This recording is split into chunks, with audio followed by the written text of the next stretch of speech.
que é o desvio padrão? Desvio padrão é a distância de qualquer ponto aqui da curva em relação à média.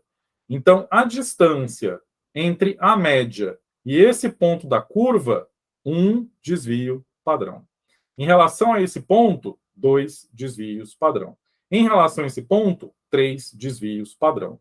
Então, o desvio padrão é a distância de qualquer ponto da curva normal em relação à média. Isso significa dizer, pessoal, que a métrica que eu tenho que ter, ou seja, o parâmetro de comparação que eu tenho que ter, é o desvio padrão. Porque o desvio padrão me permite dizer, por exemplo, uma pessoa que tem o resultado dela de memória situado nessa posição aqui, ó.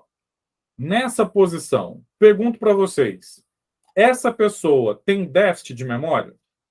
Não, ela não tem déficit de memória. Como é que eu sei que ela não tem déficit de memória? Porque todo mundo que está nessa faixa acima de 2 desvios padrão está afastado da média para cima.